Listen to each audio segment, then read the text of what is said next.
Ha llegado el momento de escuchar la palabra de Dios. Un potente mensaje extraído de las Sagradas Escrituras. En la voz del pastor Carlos Hoyos.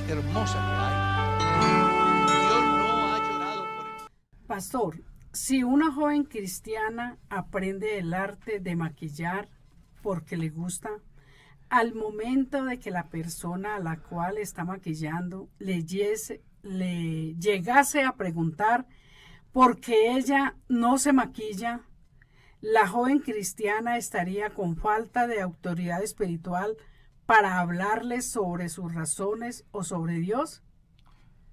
Eso dicen por ahí que tiene tanto de ancho como de largo, ¿no? Es un decir de la gente. A ver, en este campo yo pues voy a dar mi punto de vista. No es el punto de vista de la Iglesia Pentecostal Unida de Colombia. La Biblia no dice sí. La Biblia no dice no. O sea que aquí hay que ser como objetivos, ¿verdad? Ser muy objetivos sin tener cargas de ninguna índole. Entonces, la pregunta en sí es que por el hecho de que trabaja en un salón de belleza y maquilla o le arregla las uñas a alguien, entonces no está en autoridad para hablarle de Dios. Para hablarle de Dios. Al contrario, si una persona llega, vamos a colocar el ejemplo, yo tengo un salón de belleza, atiendo personas a quienes les hago limpieza de la piel, les trato de, ¿cómo decir?, de organizar de tal manera que la persona se sienta satisfecha. Y si esta persona llegase a preguntarme, venga, ¿y ustedes por qué no se maquillan? La respuesta sería sencilla. Tiene la oportunidad para hablar de Dios. Exactamente, venga, lo que pasa es que nosotros entendemos que las personas común y corriente, entre ellas usted, les gusta la vanidad, de alguna manera aparentar, y por eso buscan estos escenarios.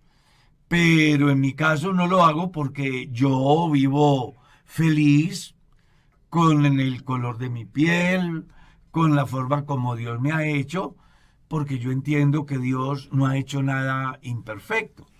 La Biblia dice que Dios hizo todo perfecto. Entonces aquí no debe de acobardarse ni de sentirse desautorizado, sino al contrario, poderle mostrar las diferencias que hay entre los que conocen a Dios y los que no lo conocen. Amén. Así que en ninguna manera va o debe de sentirse desautorizado para hablar del Señor Jesús. Hermano Carlos, ¿es el sufrimiento de la humanidad un castigo de Dios? Es bien interesante la inquietud.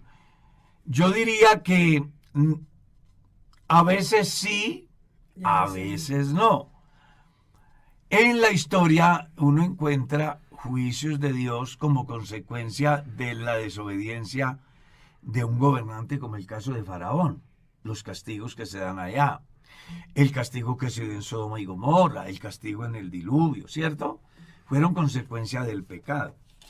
Pero otras veces las situaciones que se me presentan en mi vivir pueden darse también por mis malas decisiones, por no haber medido consecuencias, por ir donde no debo de ir, por hacer lo que no debo de hacer, por meterme donde no debo de meterme.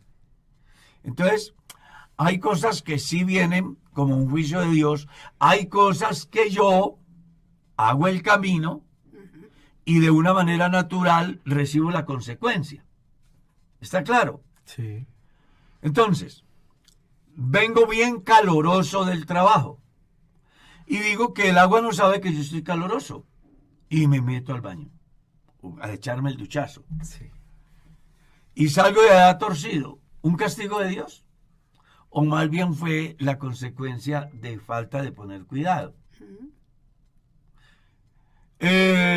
Sé que determinada comida me puede traer consecuencias nefastas. Conocí el caso de una hermana que tenía problemas serios de obesidad y de azúcar y llegaba a comerse sus frijoles y sus chicharrones y se los comía y se quedaba privada un día, Sí. 2 días, ¿te acuerdas? Sí. Pastora, La hermana Pastora. Y yo creo- ella decía, pero me di gusto comiendo. ella, exactamente, entonces O no sea, es- después de comer le daba como un coma. Sí, sí, y se exacto. quedaba hasta que la llevaban al médico, allá la volvían a revivir y le decían, no puede comer esto y esto. Y llegaba a la casa y ahí mismo pedía, no, sírvame porque pues yo me voy a morir de todas maneras. No, Sí, yo quiero sí, comerme mi chicharrón. Y entonces, mire que hay cosas que yo mismo las busco. Sí. ¿Está claro? Hay ejemplos tales como un hermano se va para un río y toma la decisión de tirarse de determinada altura y va contra una piedra y se rompe la columna. ¿Es un castigo de Dios o fue falta de poner cuidado? Entonces, hay mucho Sí. que decir con respecto a eso. Sí, sí, sí. No se Pero puede entonces- generalizar diciendo que todo es un castigo de Dios, sino que hay muchas Pastor, cosas es que que Dios no quiere que me pasen, pero que yo corro para que me pasen. en este momento hay un hermano que le aconteció eso. Y muchos hermanos juzgan que fue un castigo de Dios. No, Él se tiró a una piscina y estaba muy... No era no era tan profunda Se dio en la cabeza y quedó... y está Entonces la gente parapléjico. dice que es un castigo de Dios. No. Pues yo no me atrevo a decir eso. No es un castigo de Dios. Él no puso cuidado Él no en la puso profundidad de cuidado. la piscina. En él estaba la potestad de tirarse o no tirarse. Dios no lo Exacto. empujó, ¿no? Él de su voluntad quiso hacerlo. Entonces sí hay que poner cuidado en eso. No todo son castigos de Dios. Pastor, hay una pregunta pero súper interesantísima. Dice, pastor, quiero por favor me oriente. Tengo 17 años de convivir con mi esposo. Llevamos 8 años de casados, 2 años de estar congregándonos en la iglesia de un lugar, no quiero decir dónde. Sí, claro. Yo soy promesada, o sea, ya recibió el Espíritu Santo. Claro. Pastor, ¿qué hago? Mi esposo es mi tío. ¿Cierto? Sí. Mi esposo es mi tío. ¿Estará bien ante los ojos de Dios? Ayúdeme, por favor. Yo no me quiero condenar. Los hermanos en la iglesia me dicen que es normal y que si nos separamos nos toca quedarnos solos y no volvernos a casar. Pastor, yo no me quiero condenar. Ayúdeme, por favor. Si ustedes leen Levítico capítulo 18, van a encontrar la mejor respuesta. Yo quiero que lo leamos. ¿Qué tal, pastor? Mire lo que dice. Habla a los hijos de Israel y diles, yo soy Jehová, vuestro Dios. Punto. No discutan. Es más o menos lo que se dice ahí. Sí. ¿Cierto? 2. No haréis como hacen en la tierra de Egipto, en la cual morasteis, ni haréis como hacen en la tierra de Canaán, a la cual yo os conduzco, ni andaréis en sus estatutos. Mis ordenanzas pondréis por obra, y mis estatutos guardaréis, andando en ellos, yo Jehová vuestro Dios. Por tanto, guardaréis mis estatutos y mis ordenanzas, las cuales haciendo el hombre vivirá en ello, yo Jehová. Ningún varón se allegará a pariente próxima alguna, para descubrir su desnudez, yo Jehová. La desnudez de tu padre, la desnudez de tu madre no descubrirás. Tu madre no descubrirás su desnudez. Está diciendo que el hijo no puede acceder a intimidad con su mamá o la hija con su papá. Eso es lo que está diciendo. ¿Ya? Verso 9. La desnudez de tu hermana, hija de tu padre, hija de tu madre, nacida en casa, nacida afuera, su desnudez no descubrirás. Está hablando de la relación de dos hermanos hijos de padre y madre. Verso 11. La desnudez de la hija de tu hijo, De la nieta. de la nieta o de la hija de tu hija. Sí. Su desnudez no descubrirás porque es la desnudez tuya. Verso 11. La desnudez de la hija de la mujer de tu padre.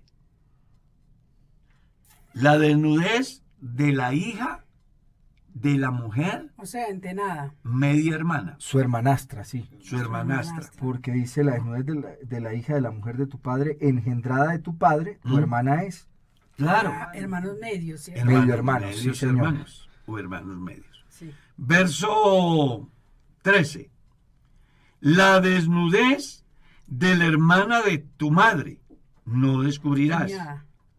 porque parienta es de tu porque parienta de tu madre es. La desnudez de la hermana de tu madre. La tía.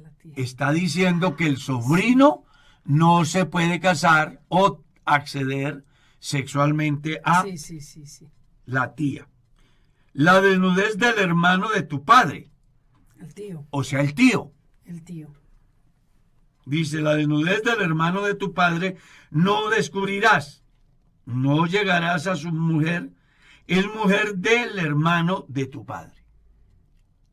Observe, Sí, eso es lo que la Biblia dice. La desnudez de la mujer de tu hermano no descubrirás. Cuñada. Es la desnudez de tu hermano, o sea, del cuñado. La desnudez de la mujer y de su hija no descubrirás.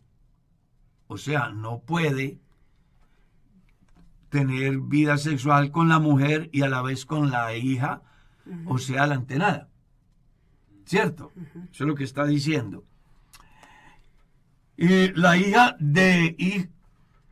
la desnudez de la mujer y de su hija no descubrirás. No tomarás la hija de su hijo, o sea, la nieta, ni la hija de su hija.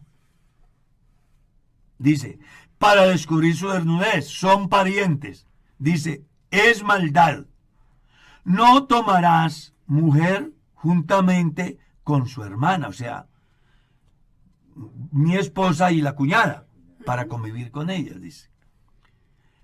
Porque eso es hacerla rival, descubriendo su desnudez delante de ella en su vida. Eso es lo que la Biblia habla.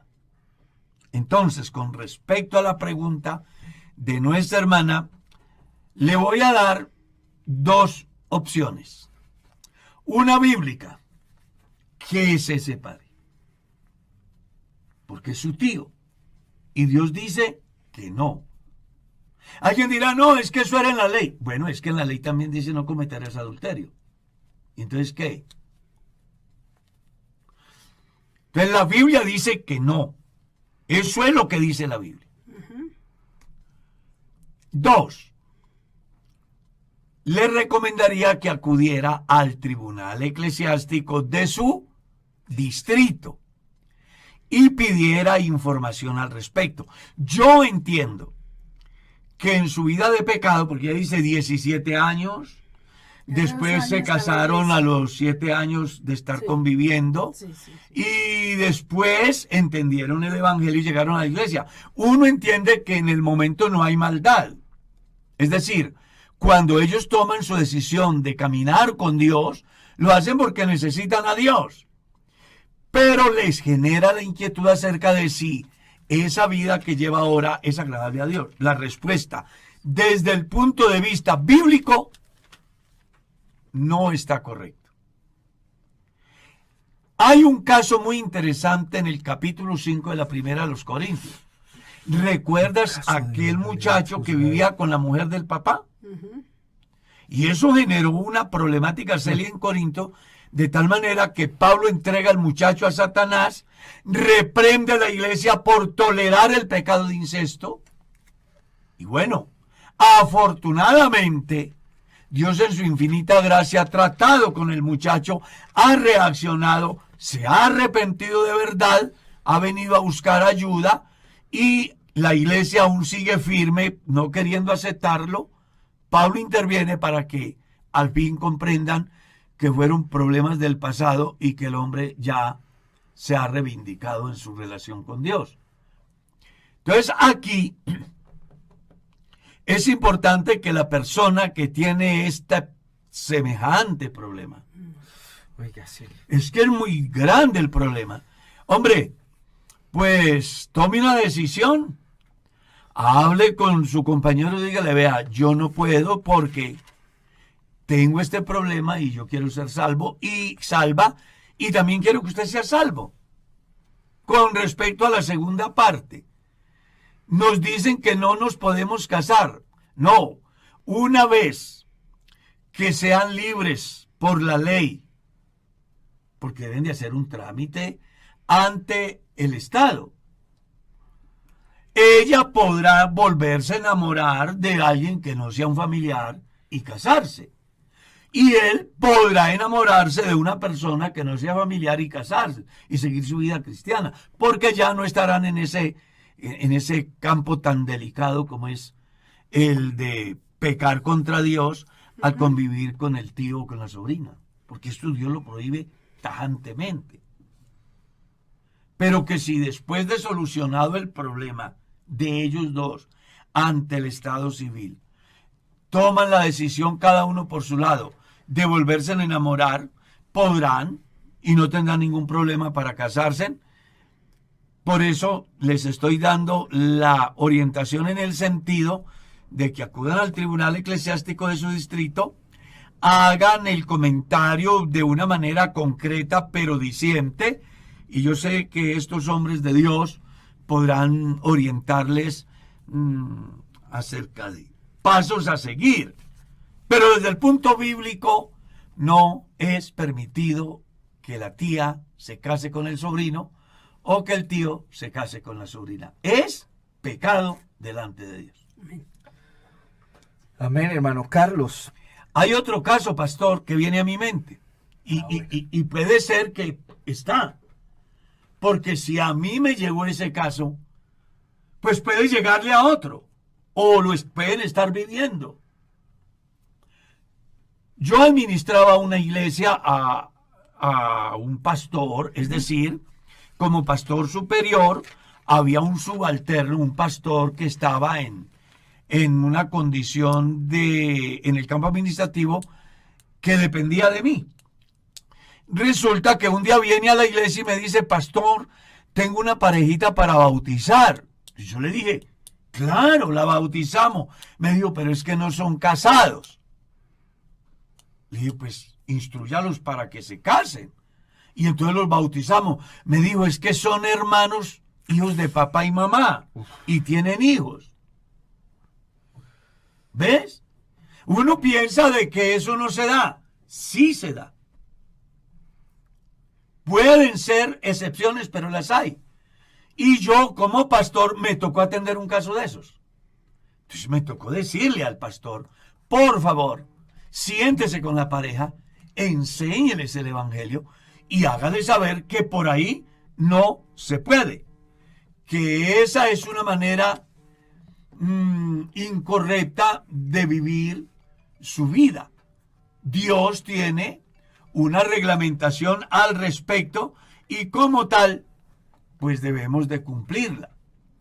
No sabemos a quién le pueda suceder, pero lo que sí debe quedar claro es que Dios dice que el pecado de incesto no es permitido dentro del cristianismo y no es aprobado tampoco por Dios.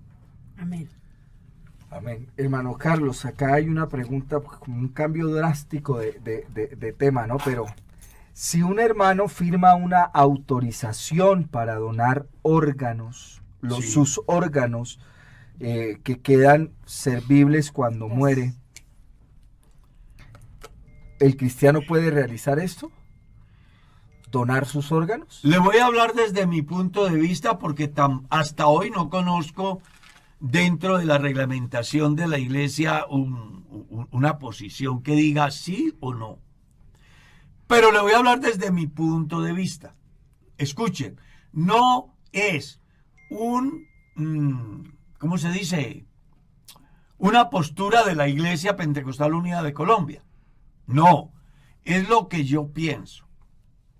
Donar órganos, desde mi punto de vista, es equivalente a donar sangre también. Y en el orden bíblico, encontramos un texto muy interesante. Juan lo describe en su carta. En esto conocemos el amor, en que Él puso su vida por nosotros. Así nosotros debemos poner la nuestra por nuestros hermanos.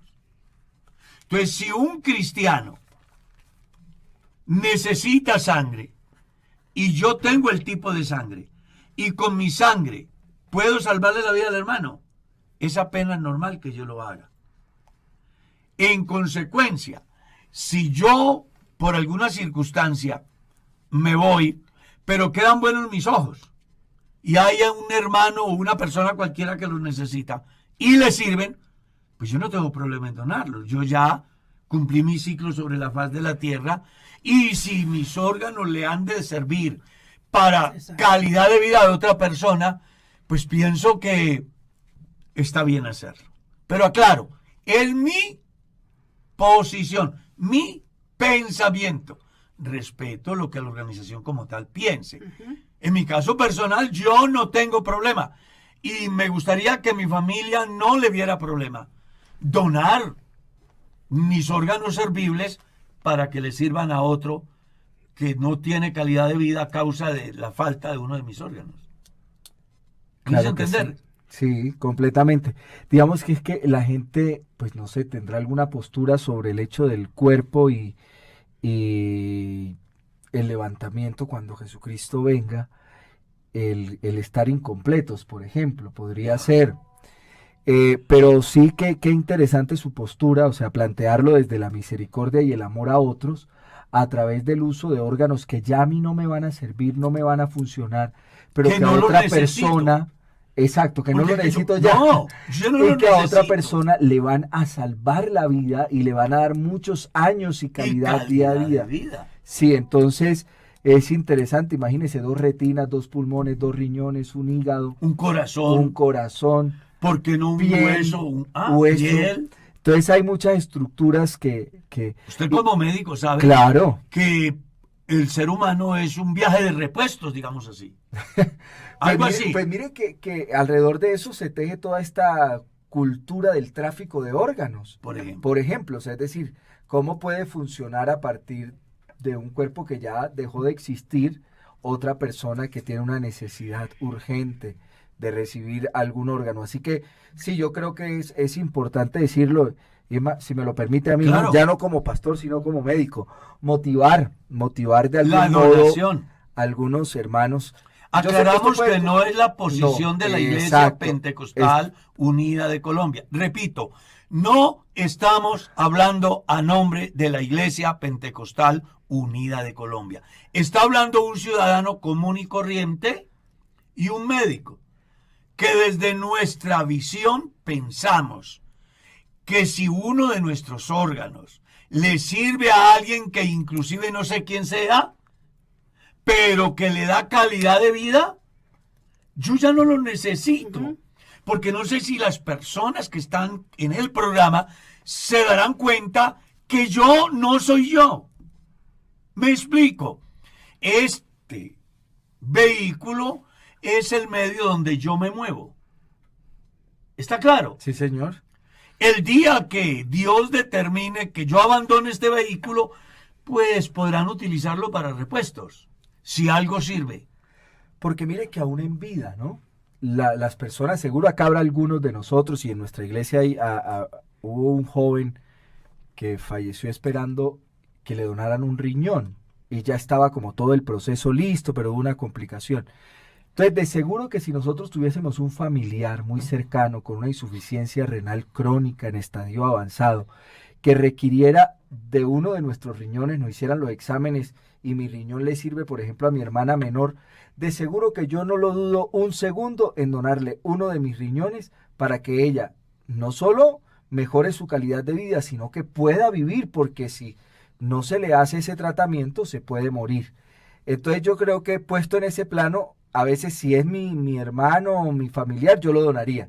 Pues cuando muera yo no sabré a quién se lo dan, pero de seguro será alguien que lo necesita, cuando se hace dentro del marco de la legalidad, que en Colombia existe toda una estructura legal, claro, que permite salvaguardar los órganos de alguien. Se promueve la donación. Claro que sí.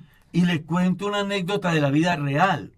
Había un hermano que era un excelente hermano, pero le falló su sistema renal. ¿Sí? Y comenzaron a hacerle diálisis.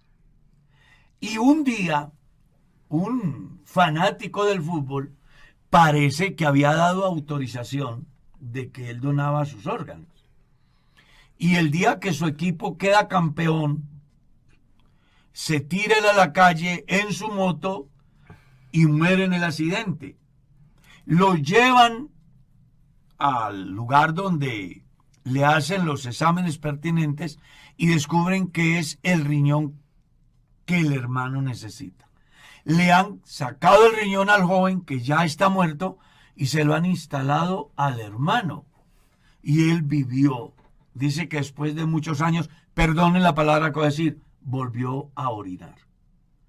Él dice que tan pronto le instalaron su riñón, él volvió a tener vida y dice que no hay que él nunca había experimentado una felicidad tan grande. Después de tanto tiempo esperar, poder volver a eliminar por sus propios medios. Yo que he tenido, yo creo que es un privilegio de parte de Dios ver personas que se mantienen hospitalizadas con insuficiencia renal. Era lo común porque en Mederi opera está tercerizado un servicio a través del cual hacen donación de órganos y hay cirugía de trasplantes, se llama Colombiana de Trasplantes, y lo que más hacen es trasplante de riñón. Cuando usted ve un paciente durante largo tiempo ingrese porque se agrava el cuadro de insuficiencia renal y de pronto un día va y dice, doctor, pero ya conseguimos un donante. Eso es No sé qué familiar por allá, he visto hasta que la esposa de un tío le hacen los estudios. Y usted viese la felicidad de esas personas cuando llega el día, los operan, se viene el posoperatorio y comienzan todos los cambios surgidos de que ya tienen un riñón nuevo. Eso es impresionante lo que usted dice. ¡Una fiesta! Parece una tontería, lo que pasa es que nosotros dejamos de impresionarnos con las luces de Navidad. Pastor, le voy a decir una cosa, perdone que le interrumpa. No hay una alegría mayor que poder eliminar nuestros desechos sin sufrimiento. Claro, eso le iba a decir, o sea, se nos vuelve común algo que para una persona que, por ejemplo, tiene insuficiencia renal o tiene una obstrucción urinaria, una hiperplasia de próstata, no lo puede hacer. Entonces, el día que lo puede hacer es la mayor felicidad posible. No, es que vea, un día en la iglesia hasta me entendieron, hasta me malinterpretaron.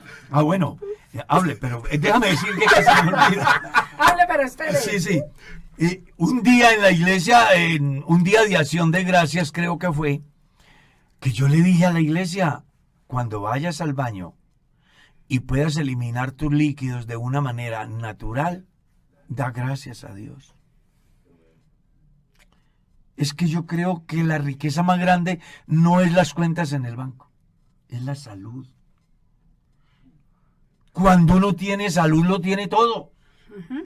Es la riqueza mayor. Hermana Mercedes, usted está que se habla. Bueno, está muy importante lo que el pastor y el hermano Darwin, sí.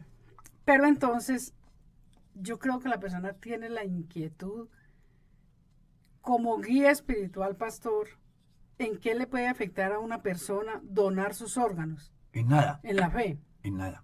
Bueno. Absolutamente en nada. Esa era la... Sí, está haciendo lo que está diciendo igual Dios. Su cuerpo, llevado al cementerio, hermana Mercedes, termina al par de años siendo destruido y comido por los gusanos. ¿Pero cuál par de años? Pero 5 días. Y... No. Exacto, pero como hay gente que tiene tantas cosas en la cabeza, entonces dicen, eso no está bien delante de Dios. No. Es como cuando dicen que la cremación, que eso es pecado. Desde mi punto de vista, como pastor, exacto, no afecta a la salvación. Bueno. Alguien puede decir que sí, también respeto ese pensamiento. Bueno, señor. Pastor, si Dios dice que la venganza es de Él, ¿por qué en 2 de Tesalonicenses capítulo 1, verso 6, dice, porque es justo delante de Dios pagar con tribulación a quienes os atribuyen? Pero es de parte de Dios. Pero dice, es justo delante de Dios. Claro. De parte de Dios. pagar con tribulación, pero que de Leamos Dios, el texto no, bien. por eso dice, es justo delante de Dios, o sea, es bien visto delante de Dios, que paguéis con tribulación. ¿Uno qué? 1:6.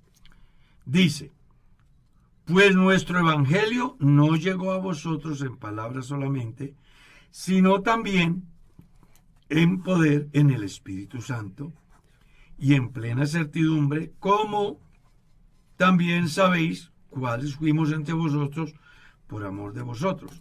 Y vosotros vinisteis a ser imitadores de nosotros y del Señor, recibiendo la palabra en medio de gran tribulación, con gozo del Espíritu Santo. Capítulo 1, verso 6 de 1 Tesalonicenses. Segunda. Es que es segunda, eso sí, lo que estaba leyendo y no encontraba el texto. Capítulo 1, listo. Verso 6. Consuelo en la persecución. Entonces, vamos a tomar el párrafo con el sentido del por qué se escribe. La iglesia tiene dificultades, está siendo perseguida. Esto es demostración del justo juicio de Dios, para que seáis tenidos por dignos del reino de Dios, por el cual asimismo padecéis. Porque es justo delante de Dios pagar con tribulación a los que os atribulan. Pero no está diciendo que la iglesia pague, porque la iglesia no produce, no le genera tribulación. Aquí lo que está hablando es, Entonces, ¿quién es el que va a pagar con tribulación a quienes os pues atribulan? leamos el texto, porque es justo delante de Dios. O sea, si viene una tribulación sobre los que nos atribulan, no podemos decir que Dios es injusto, sino que es apenas lo justo. Eso es lo que está diciendo. No de la No es que iglesia. está hablando que el mismo, No. la misma persona No. tome venganza. No. Porque es justo delante de Dios pagar con tribulación a los que os atribulan. Está diciendo que si viene una tribulación sobre las personas que le causan tribulación a los creyentes, no se debe de mirar como injusto de parte de Dios, sino que lo que está haciendo es justicia. Pero es de que el parte de verso, Dios, no la persona. no es que el verso 5 le da una luz para que complete la interpretación. Listo. Esto es demostración del justo juicio de Dios. Listo, pastor. Hermano Carlos, hay una pregunta taquillerísima aquí. Pastor, Dios le bendiga, una pregunta. Si uno sueña o le llega a la mente un número y lo juega y se lo gana en la lotería Pero es que está inspirado. y uno diezma a la iglesia con una parte, ¿es bueno o es malo? Es mejor que no diezme nada. Si va a diezmar, diezme todo. No, es que está diciendo Que diezma con una parte, Con sí, una Entonces, una parte. eso así, vea. Hay que mirar varias Pero cosas. hay que como varias cosas ahí. Claro Sí, que sí. Por eso me llamó la atención cuando dijo muy taquillera. Pero es que le gustó mucho. Sí. Vea, con respecto a eso hay una cantidad de hipótesis. ¿Mm? Entonces las personas hablan de la suerte. Entonces se compró el número y le cayó la suerte, dice la gente. Si un cristiano llegase ahí, como lo plantea el hermano, y sucede que se gana la lotería, no es suerte, ¿Se la ganó? es una bendición de Dios. Ujú. Eso es lo que yo pienso.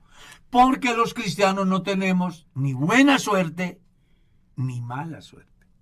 Tenemos la bendición de Dios. Ahora bien, con respecto a la suerte en la Biblia, que la gente lo relaciona con los juegos de azar, es muy importante que las personas comprendan que desde la antigüedad la suerte jugó un papel importante en determinadas etapas y en momentos donde fue necesario tomar una decisión en una circunstancia que no estaba muy clara. Y para eso se utilizaban varios mecanismos como las piedritas blancas y las piedritas negras que se echaban en un recipiente y el juzgado que va a ser condenado pues el tribunal observa de que no hay manera ni de declararlo libre porque las cosas no están claras, ni de declararlo culpable porque las cosas no están claras. Entonces le dicen al acusado, mete tu mano. La piedrecita blanca dice que usted es inocente y se va libre. Pero si te sale negra, la piedrecita te estará diciendo que eres culpable y tendrás que pagar.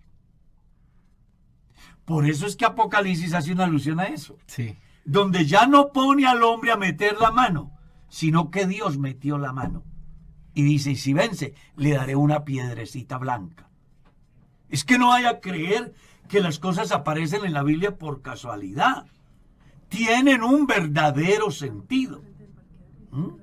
Entonces, la suerte en el orden bíblico la define Dios. Salomón decía, la suerte se echa en el regazo, pero de Jehová es la decisión. ¿Está claro? Sí. Entonces, nunca la suerte en el orden bíblico fue enfocado para conseguir dinero. Por ejemplo. Por ejemplo, no. Porque eso se convierte en un vicio, en una adicción. Sí, pastor, porque a mí me nace la inquietud que el pastor dijo. Si una persona compra la lotería y se la gana, es una bendición de Dios. Entonces de ahí se pueden pegar muchos cristianos para decir, el pastor aprueba que nosotros juguemos chance de lotería. No estamos diciendo eso. Lo estamos diciendo es en otro contexto. Sí. Es decir, los cristianos no tenemos ni buena suerte, ni mala suerte. Nosotros tenemos que la bendición de Dios. Yo he hecho un cultivo y se vino con la cosecha más grande de la región. ¿Fue suerte o fue bendición? Fue bendición. Yo monto un negocio y hago la mejor venta. Vamos a colocar un ejemplo. Me compré, yo qué sé, 1.000 millones de pesos en euros a 4.000 pesos. Y al otro día está a 5.000. ¿Fue suerte o fue bendición? Fue bendición. La gente tiene que establecer eso. ¿Cómo vemos nosotros lo que recibimos de Dios? ¿Como suerte o como bendición? Conscientes que, ojo, la suerte en la Biblia nunca fue enfocada a obtener bienes materiales. Fue para definir situaciones neurálgicas muy serias que representaban demasiado en la profesión de la fe de los que llegaron hasta allá para encontrar de alguna manera una respuesta justa. En la Biblia no existen condenas a la suerte. No existen. Tanto que Salomón decía, la suerte se echa en el regazo y Jehová decide. Eso es lo que dice la Biblia. Para escoger el sustituto de Judas, ¿qué hicieron? Echaron suertes. ¿Qué se hacía para alejar por completo de la memoria de Dios el pecado del hombre cuando se confesaba el pecado sobre la cabeza del macho cabrío que salía en la suerte por Azazel? También era suerte, pues. Lo que claro. Y se definía. Y se enviaba a un destino sin retorno, buscando con ello que de la manera que aquel no volvía, así Dios no traería a su memoria los pecados de esa persona. ¿Está claro? Ahora bien, vamos con la otra parte. Si diezmo una parte, es mejor que no diezme. Sí, pastor. ¿Por qué? Porque es que con Dios no es como a mí me parece. Él dice el diezmo. Él no dice el 15. Sea poco o mucho. Tampoco dice el 20. Dice Dios, sí, tampoco dice el 5. Dice sí. La décima parte. Exacto. Entonces yo debo de diezmar lo que es. Ahora bien, yo debo de hacerlo como una expresión de gratitud porque desde mi punto de vista debo de tenerlo como una bendición de Dios y como expresión de gratitud debo de dar y nunca debo de hacerlo pensando en que el pastor se dé cuenta.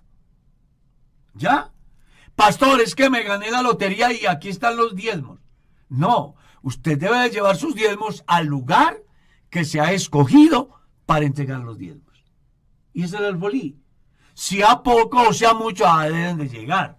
Y usted no debe tocar trompeta. Ahora, si fuera el pastor el que le dijera al creyente, hermano, cómprese la lotería y si se la gana me da los diezmos a mí, ya eso está mal. Porque eso ya es otra cosa. Sí, sí. Bueno, Carlos, usted me hace recordar una pregunta que leí hace poco por ahí que hicieron en medio de una transmisión y se me olvidó. Obvio está mal, pero lo que hablo es de la mentalidad. Lo que voy a decir de antemano, yo sé que está mal, pero la mentalidad de hermanos que toman el diezmo, lo usan y luego entonces dan el 15%, o sea, dar el 5% del rendimiento acerca de lo que usan del diezmo. No está bien. No, ya yo sé que eso está mal de entrada. Vea, hermano, es que con Dios es simplemente como Él dice. Leamos pasajes prácticos. La construcción del arca. Dijo Dios, medidas exactas. La construcción del tabernáculo, medidas exactas. Con Dios no es más o menos, ni aproximado. Simplemente lo que es y como es. ¿Ya? Sí. Entonces, si usted se ganó la lotería, de sus diezmos. ¿Está claro?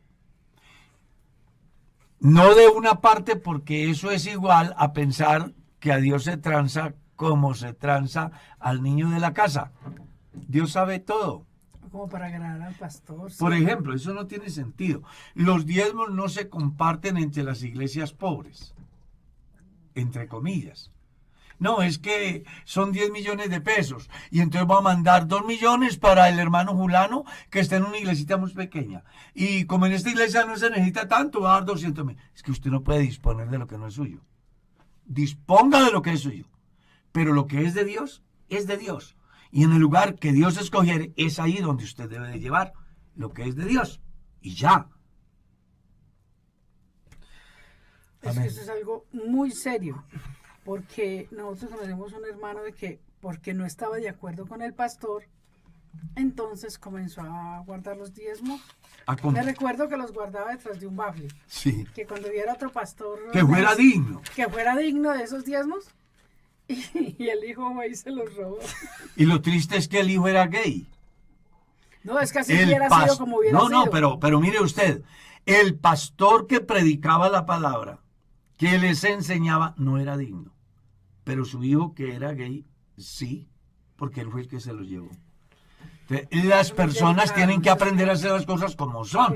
Dios dice, trae los diezmos al alfolí y ya, cumpla con su deber. De ahí para nada despreocúpese.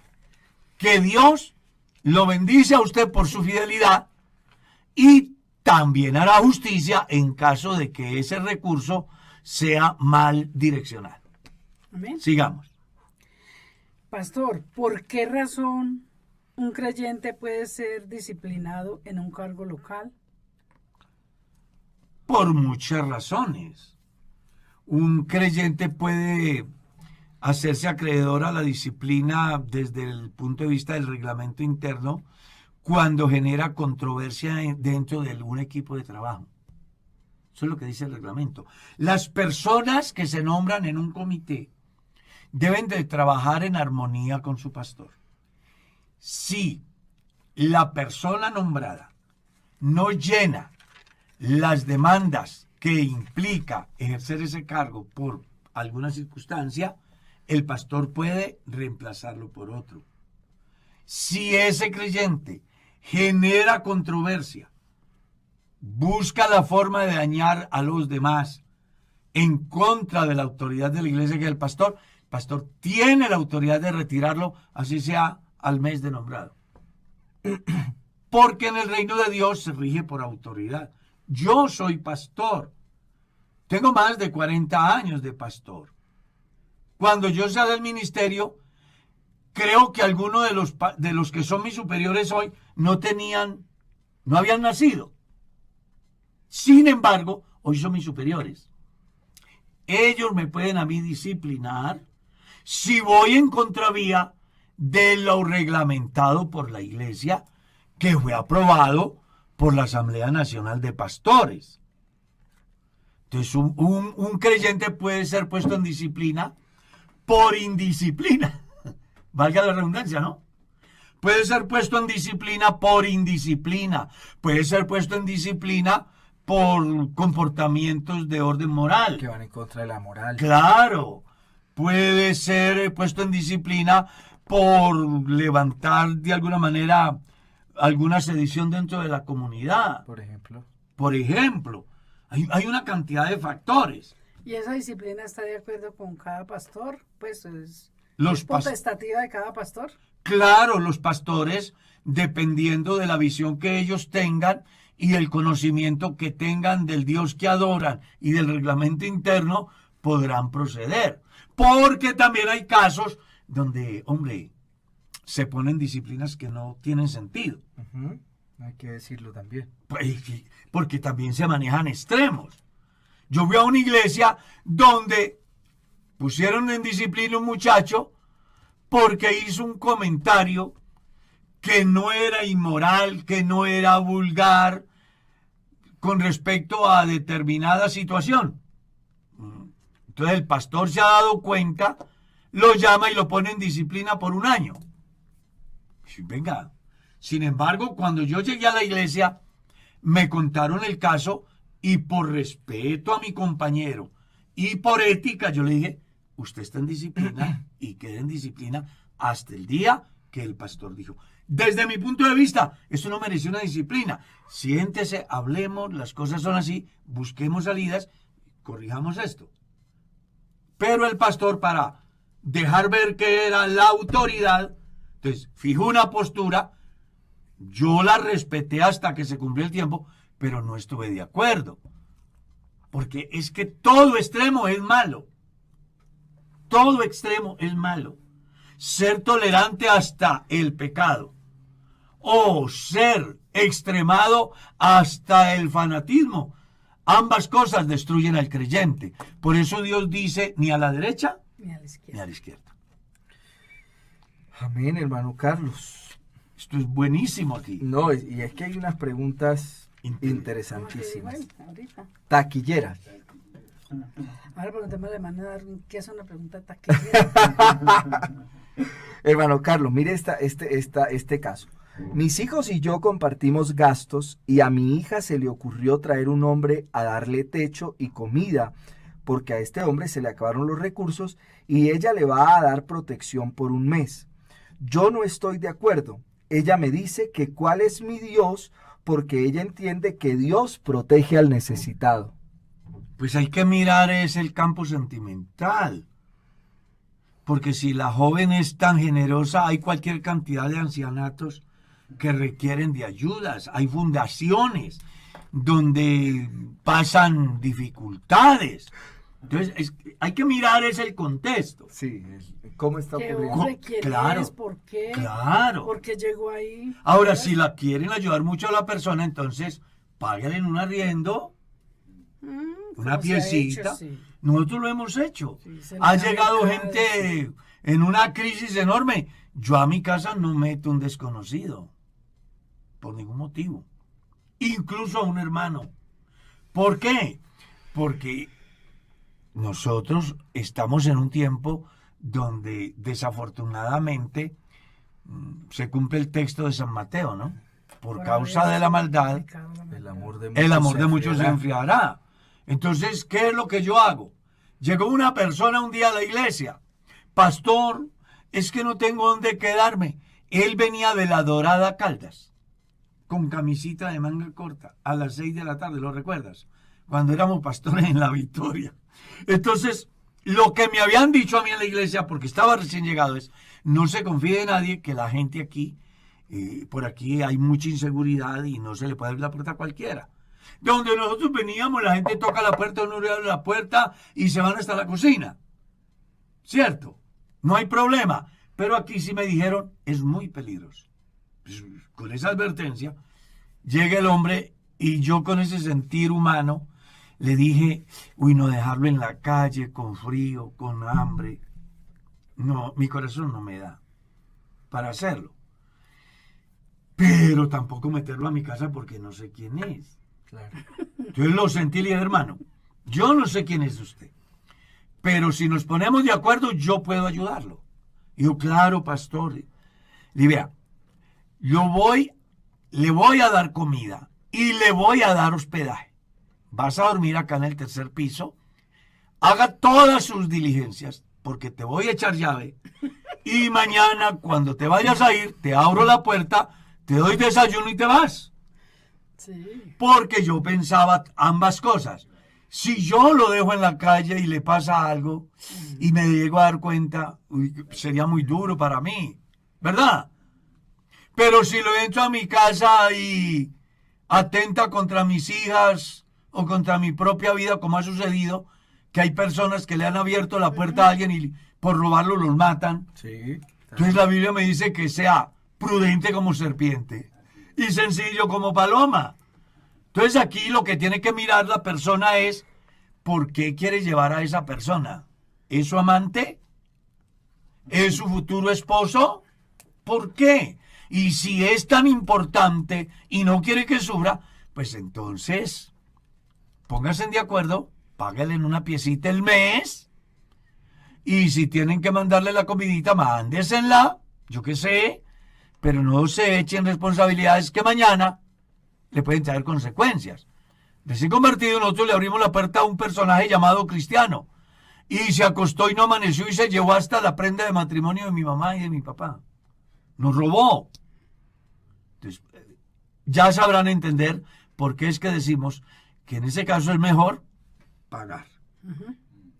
A mí me ha pasado y yo le he pagado la pieza a la persona, le he dado la comida y cuando me ha dicho, pastor, es que tengo que viajar y no tengo con qué y me vale tanto, he acudido a la junta local o de mi bolsillo y le he dicho, tenga hermano, para su pasaje y tenga para que coma una comida, porque es mejor prevenir que curar.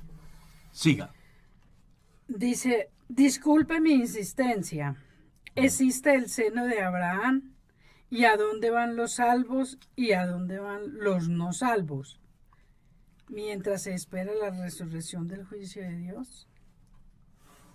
El seno de Abraham es un estado, no es un lugar. El Seol, del cual habla el Evangelio de Lucas, es un estado, no es un lugar. Y se lo aclaro. Número 1. El Seol es figura del infierno mismo. Porque el texto dice que allí estaba en ¿qué? Grave tormento. Pero resulta que el infierno no se ha estrenado.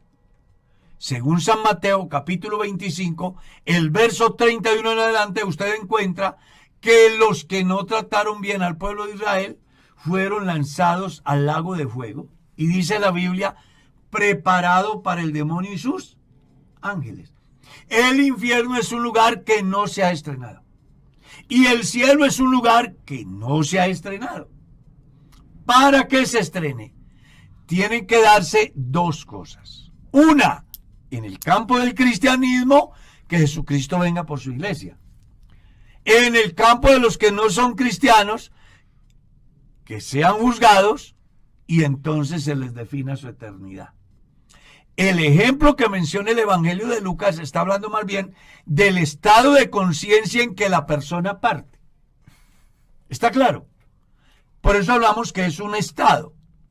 Cuando yo me acuesto feliz, que lo he disfrutado al máximo, mi noche es plácida, maravillosa. Pero cuando mi día ha sido una tragedia, las pesadillas no me dejan dormir. Resulta que el partir de aquí es comparado con un sueño. Y dependiendo de todo lo que he vivido, así será mi sueño. En razón a ello es que se habla del estado. Seno de Abraham, un estado, donde el cristiano desde que se va, sabe qué le espera cuando se levante aquella mañana gloriosa. Y el que se va sin Dios, también sabe qué le espera el día de la resurrección. Amén, hermano Carlos. Hermano Carlos, tengo aquí una pregunta y es sobre sanidad. Dice, quiero saber por qué mi sobrina, ella aclara previamente que ha orado mucho por la sobrina para que reciba sanidad y la sobrina no ha recibido sanidad. Ella pregunta por qué.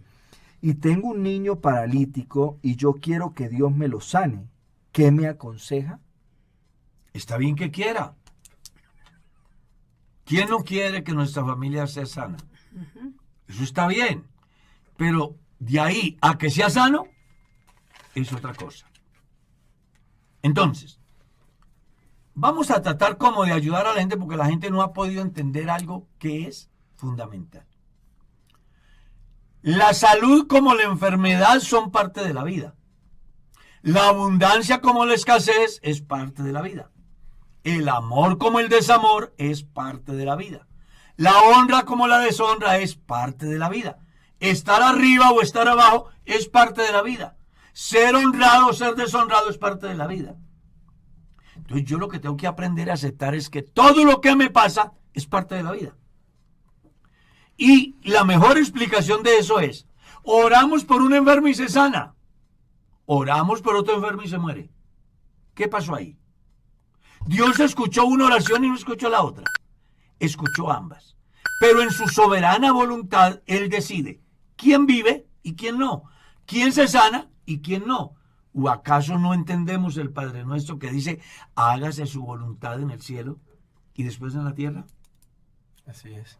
Entonces, querer que mi familiar sea sano, maravilloso. Si me pides oración, vamos a orar por ti.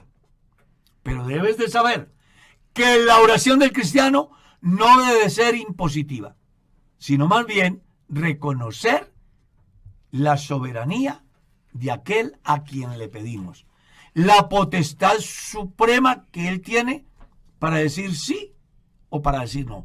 Y yo como cristiano debo de aceptar la voluntad de Dios. Amén. Entendiendo que la voluntad de Dios es agradable y es perfecta, independientemente de que a mí me agrade o no me agrade. Pues Él es Dios, yo soy hombre. Él es santo, yo soy pecador.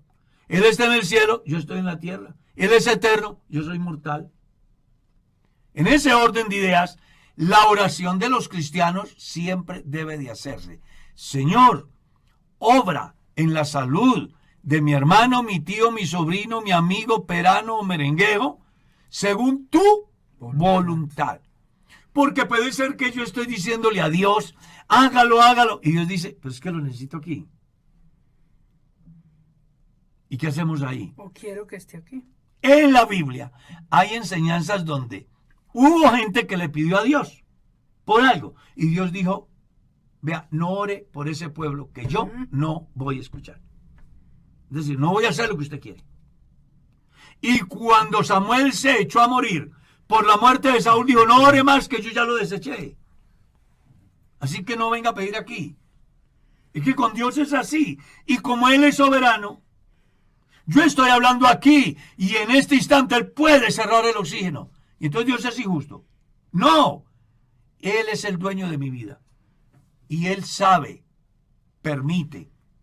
Y además sabe el porqué. Y yo soy un absoluto dependiente de Él y debo de aceptar su voluntad. Amén. Amén, hermano Carlos. El tiempo se ha ido. Ay, ya se nos fue el tiempo.